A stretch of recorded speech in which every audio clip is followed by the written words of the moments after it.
Het belangrijkste nieuws van Curaçao in het Nederlands. Extra Journaal, vers van de pers.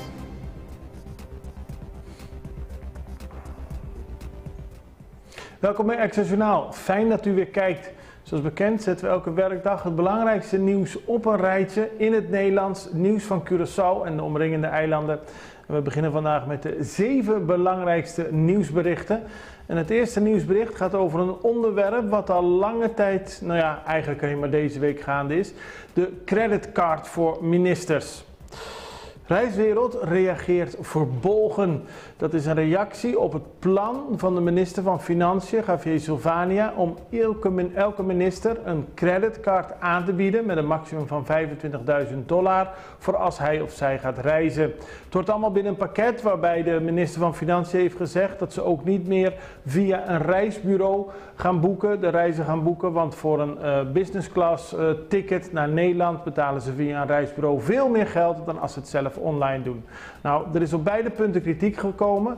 Laten we beginnen met de reactie van de reiswereld, want Jurgen Lippinghoff van Maduro Travel heeft gezegd dat op deze manier de reiswereld onterecht in een kwaad daglicht wordt gesteld. Het is helemaal niet zo zwart-wit zoals de minister stelt. Hij heeft de afgelopen weken geprobeerd met de ministeries in contact te komen, maar kreeg steeds 0 op het request. Wat hem betreft is het nog steeds een grote toegevoegde waarde als de reisbureaus de ministeries helpen, omdat ze kunnen zien waar ze de beste tickets kunnen krijgen. En op deze wijze wordt de reiswereld onterecht zwart afgestilderd, aldus Lippinghoff. PNP-ministers weigeren creditcard en dat gaat weer over die creditcard die de minister van Financiën heeft aangegeven. De coalitie bestaat uit MFK-ministers en PNP-ministers en de PNP-ministers hebben allemaal gezegd dat ze geen gebruik gaan maken van de creditcard van $25.000 zoals die door minister Silvania is voorgesteld. In eerste instantie zei de leider van de PNP, mevrouw Roetmilde Lamoni Cecilia, minister van SOAW, dat zij er geen gebruik van zou maken. En toen zei ook Kit Martina van de bestuur, planning en dienstverlening dat zij de lijn volgt van zijn leider, Rui Sandro Seintje, een minister die veel reist van economische ontwikkeling, zei dat hij tot nu toe geen gebruik ervan heeft gemaakt en zag er ook geen nut in om het nu wel te gaan doen. Het kan allemaal nog veranderen, maar het is in ieder geval een hot item.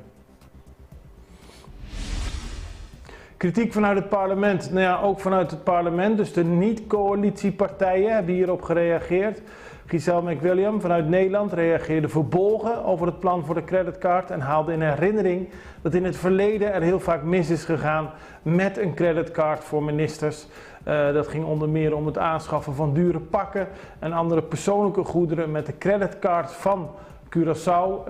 Dat moeten we niet meer willen. En Quincy Girigori van de PAR gaf ook aan dat het weer lijkt alsof we terug zijn in de tijd dat geld van de bevolking zomaar verspild werd. Ook hij is dus tegen het plan voor de creditcard.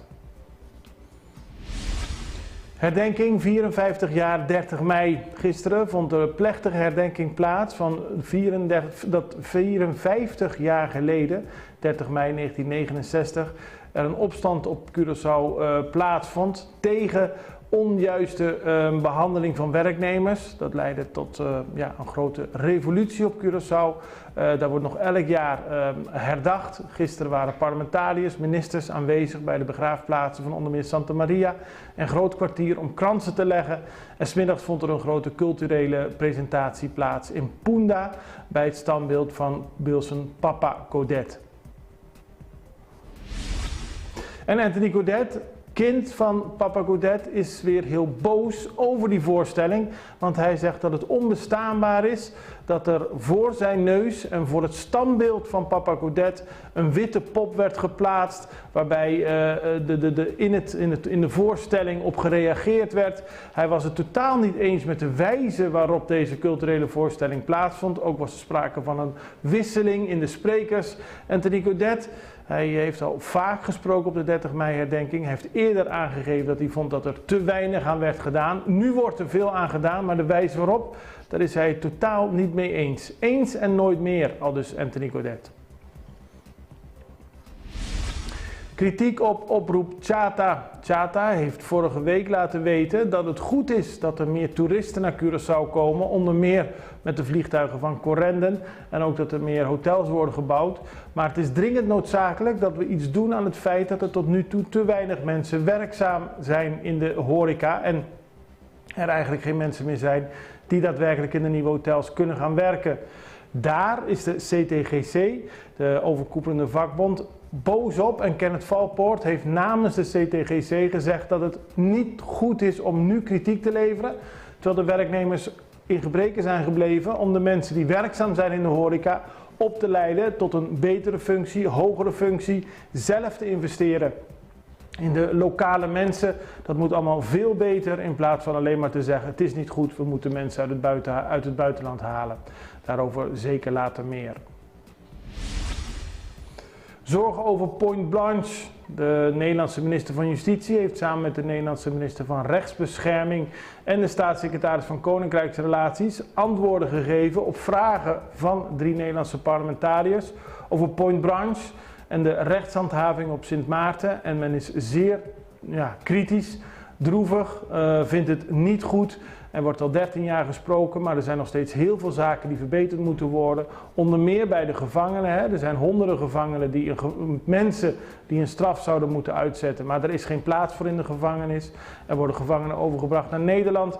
Er is geld beschikbaar gesteld, maar het wordt niet beter. Het wordt eerder alleen maar slechter. Aldus de mandatarissen, aldus de ministers uit Nederland. Die willen dat er voorlopig nog intensief contact blijft met Sint Maarten om te kijken hoe ze dit probleem kunnen oplossen. Dit was het belangrijkste nieuws. We gaan even over naar de reclame en dan zijn we weer terug bij u. Es un más novo de Pizza Hut? No tu pizza mes. Esta cheesy, crispy, llenaco diferente ingrediente. Manera pepperoni, buffalo chicken, chicken bacon parmesan of carne. Y esa aquí está comisana 15 florin junto con soft drink de 16 ons. Suficiente para dos, pa e breve de Novo de Pizza Hut. Pizza Hut melts voor de 15 florin. Pizza Hut, for the love of pizza.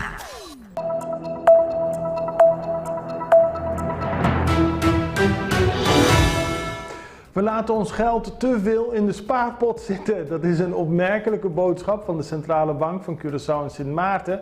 Die heeft opgeroepen aan de mensen op Curaçao en Sint Maarten om de kleine geld, de centen, muntstukken van 5 cent, dubbeltjes, kwartjes en ook guldens in omloop te brengen. Heel veel van dat geld, volgens de Centrale Bank, zit momenteel in spaarpotten en het moet in roulatie komen. Nou, normaal gesproken kan de centrale bank ervoor kiezen om meer geld bij te drukken, vooral die muntjes.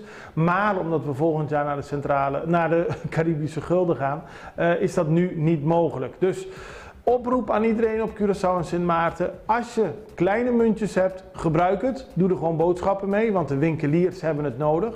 Ook kun je ervoor kiezen om naar de centrale bank te gaan en die kunnen het wisselen voor je. Heb je echt koffers vol, dan moet je even van tevoren laten weten dat je komt. Maar in ieder geval een oproep om het geld niet op te potten, maar te gebruiken. En dat vooral omdat er vanuit de winkeliers op Curaçao geklaagd wordt over dat er te weinig wisselgeld is. Dan gaan we naar de verkiezingen voor de Eerste Kamer. Die vonden gisteren plaats. Het is een getrapt stelsel, dus gisteren werd naar aanleiding van eerdere verkiezingen voor de Provinciale Staten bepaald wie er in de Eerste Kamer mag komen zitten. En daarbij werd ook op de BES-eilanden gestemd.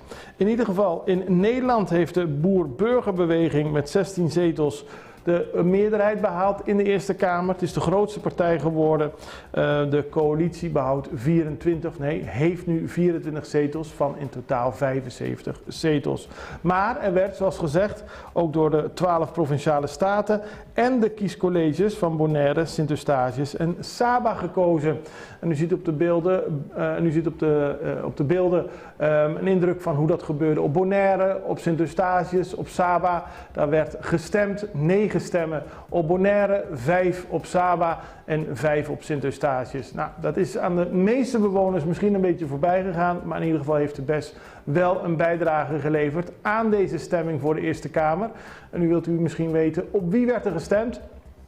Nou, daar blijkt Jeroen Recour de grote winnaar. Hij kreeg alle 9 stemmen op Bonaire, alle 5 stemmen op Saba en de stemmen van Sint-Eustatius. Daarvan gingen er 4 naar D66 en 1 naar de CDA.